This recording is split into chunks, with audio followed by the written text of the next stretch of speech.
Pembacaan Alkitab dari Mazmur 121 ayat 1 sampai 8.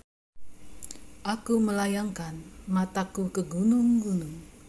Dari manakah akan datang pertolonganku? Pertolonganku ialah dari Tuhan yang menciptakan langit dan bumi.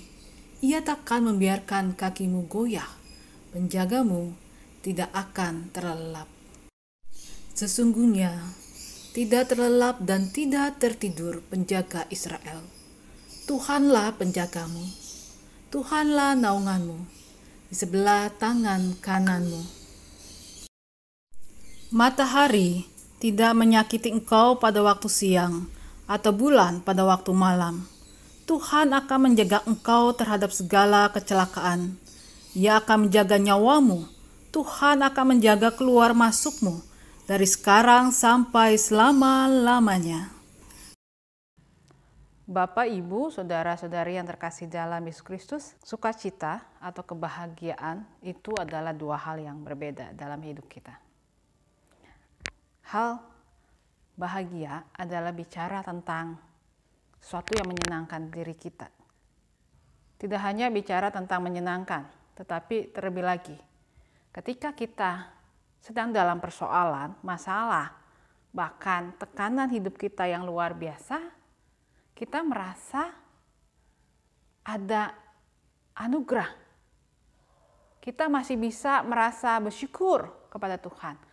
Wah, betapa Tuhan itu baik menolong saya. Wah, betapa Tuhan itu memang hadir.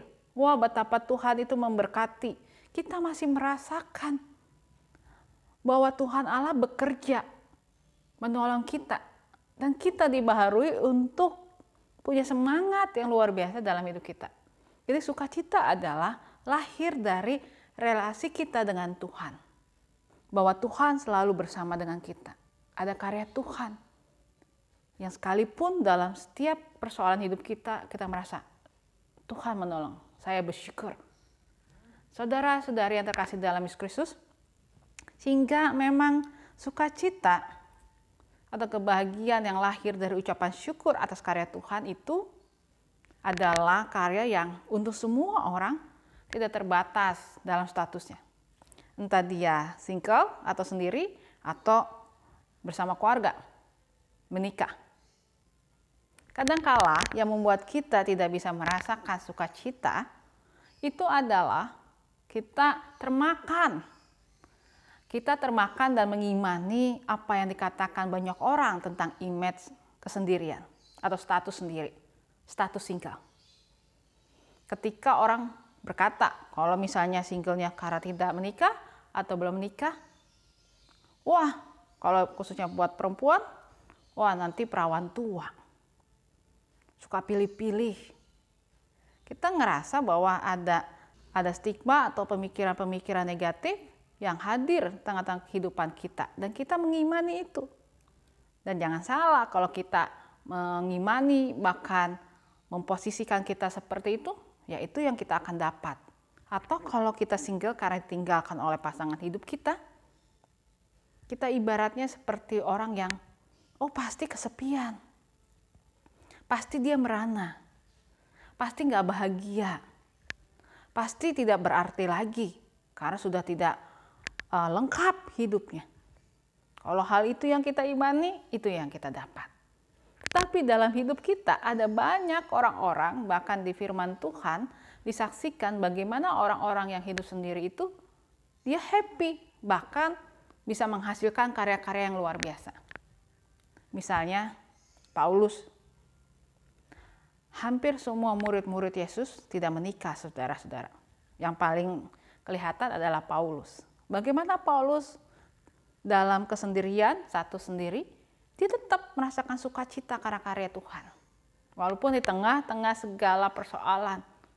Bahkan secara fisik dia berkata ada duri di dalam dagingnya. Ada hal di dalam hidupnya. Tapi Paulus merasakan sukacita pimpinan Tuhan. Bahkan dipakai Tuhan untuk melahirkan banyak karya-karya yang luar biasa. Di dalam hidup kita, kekristenan, ada tokoh Ibu Teresia yang memilih untuk menjadi suster dan hidup tidak menikah. Apa yang dia lakukan? Dia bisa melakukan banyak hal untuk memberkati kehidupan. Dan membuat banyak orang yang disingkirkan, gak dipandang, dibuang oleh sesamanya, merasakan karya Tuhan dan karya keselamatan. Dengan kata lain, kita bisa melihat bahwa sukacita, bahagia itu juga milik orang-orang yang hidupnya sendiri. Tuhan tidak membatasi kesendirian atau hidup bersama, tidak membatasi single atau tidak single untuk mendapatkan karunia dan anugerah Tuhan. Karena itu, yuk, sekalipun kita single, sekalipun kita sendiri, entah karena tidak menikah atau ditinggalkan pasangan, kita layak untuk gembira. Kita layak untuk bersuka cita. Kita layak untuk merasakan bahwa kita sangat berarti dan Tuhan bisa memakai kita dengan sangat luar biasa. Jangan sampai apa yang jadi pemikiran negatif orang, kita ambil, kita jangan sampai apa yang jadi pemikiran negatif dari orang-orang sekitar kita, itu kita imani. Mari kembali kita mengimani tentang kasih Tuhan dan anugerah Tuhan yang tidak melihat entah dia single atau menikah. Semua punya hak untuk merasakan sukacita. Jangan hilangkan sukacita kita karena status kita. Karena Tuhan bekerja bukan karena status manusia, tetapi bagi semua orang dalam kehidupan ini. Tuhan Yesus memberkati kita. Semangat ya. Amin. Mari kita berdoa. Tuhan Yesus yang sangat baik, kami berdoa untuk saudara-saudara kami dalam kehidupan ini. Khususnya mereka yang sedang berstatus single karena belum memiliki pasangan. Kiranya Engkau anugerahkan dengan hikmat kasih Tuhan, supaya mendapatkan pasangan yang sesuai dengan kehendak Tuhan. Dan ingatkan bahwa sebagai manusia kami bisa memilih pasangan kami, tapi akan ada dampak ketika anak-anak lahir. Karena anak-anak tidak dapat memilih siapa mama dan papahnya. Karena itu beri hikmat kepada mereka yang merindukan akan pasangan. Berkati juga untuk mereka yang memilih untuk tidak menikah. Kiranya tangan kasih Tuhan memberkati agar pilihan ini bukan sekedar pilihan karena emosi atau trauma masa lalu, tapi karena memang keputusan dalam kehidupan yang bergumul bersama Tuhan Yesus. Beri kekuatan, penyertaan, begitu juga untuk saudara-saudari kami yang sendiri atau single karena ditinggalkan pasangannya. Ada kesedihan, ada kekurangan, ada kerinduan yang besar akan figur pasangan.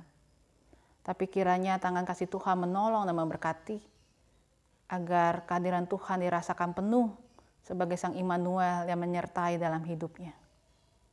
Tuhan Yesus yang sangat baik, kami mengingat mereka yang sedang sakit.